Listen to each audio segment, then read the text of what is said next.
आदि अनंत हैं, घट घट में व्यापी हैं। आपकी महिमा बड़ी निराली है, आपसे कोई पार नहीं पाया।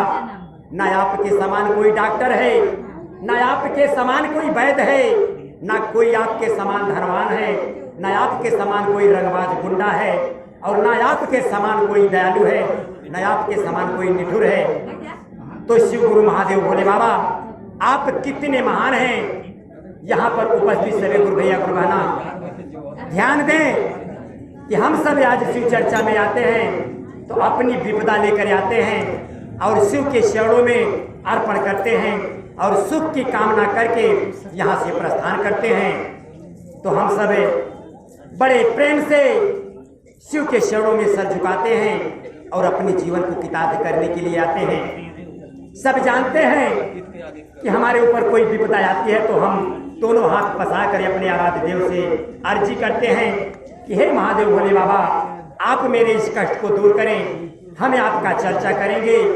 जब हमारा निवारण हो जाता है तो हम शिव चर्चा में जाकर उसकी चर्चा करते हैं और फिर जिस नाम को जप कर कितने योग पुरुष अपनी छवि छोड़कर इस धरती से चले गए, उसी तरह से हम सब ओम नमः शिवाय का जाप करके और महादेव के कर कमलों में सर झुका के अपने जीवन को किताब करते हैं।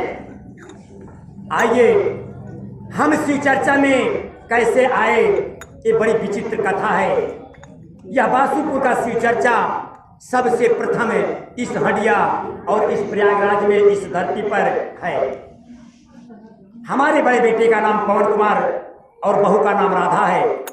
भगवान की कृपा से एक पुत्र का जन्म हुआ, जो कि जन्म लेते वह लड़का हॉस्पिटल में चला गया और 11 दिन में 1,25,000 रुपए खर्च करने के बाद भी कोई फायदा नहीं हुआ। डॉक्टर ने जवाब दिया कि ले जाओ भगवान के भरोसे। अब दिल को संतोष नहीं हुआ। हमारी धर्मपत्नी का नाम सीता है, वह रोते हुए घर जा रही थी। इसी बासुपुर तालाब पर आज 7 साल पहले की बात है, इसी रास्ते से जा रही थी। उसका मन कहा कि यहाँ क्या हो रहा है, रोते हुए आके बैठ गई। कोई गुरु बहना कह रही थी कि हमारे ऊपर ये विपदा आई, हमने महादेव से दया मांगा, हमें दया मिल गया। अब हमारी धर्मपत्नी अपने मुखार बिंद से कह दिया कि हे महादेव भोले बाबा, अगर हमारा नाती ठीक हो जाएगा तो मैं शिव चर्चा कराऊंगी। ये महादेव की कैसी महान कृपा है। जिस लड़के को मैंने एम्बुलेंस से इलाहाबाद भेजा, डॉक्टर ने साफ कह दिया कि ले जाओ, बच्चे को कुछ नहीं हुआ है, स्वस्थ है, ठीक है। ये हमारे महादेव की महान कृपा है। आज वह लड़का 7 साल का है। मेरा बड़ा लड़का पंजाब में है। वह अपनी कंपनी के तरफ से इस वर्ष 4 कमरे का मकान गिफ्ट में पाया जब तक नौकरी करेगा। और हमारे बेटे को 1 लाख की मोबाइल मिली और हमारे नाती को 50,000 का एक LCD टीवी मिली। तो बताओ, ये सब महादेव की महान कृपा है। मैं शिव चर्चा में आता हूँ तो सिर्फ प्रभु के चरणों में सर झुकाने और अर्जी लगाने, ये निवेदन करता हूँ भोले बाबा, जो आपका शिष्य है उस पर तो कम दया करो, लेकिन जो आपका शिष्य नहीं है उस पर ज़्यादा दया करो, ताकि वह आपका शिष्य बन जाए।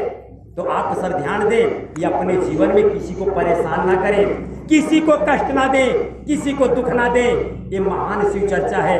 बहुत शिव चर्चा करने के बाद अगर माता पिता को कष्ट दिया तो सब शिव चर्चा व्यर्थ है। अगर अपने सास ससुर को परेशान किया तो बहुत बड़ा पाप है। आइए, समय बहुत कम है, एक छोटा सा भजन देते हुए शिव चर्चा विराम की तरफ ले चलते हैं। बोलो शंकर भगवान की जय। हम इसीलिए कल हमारी दुकान पर गुरुराज भाई गए, कहा कि आप आए नहीं, हमने कहा समय नहीं मिलता।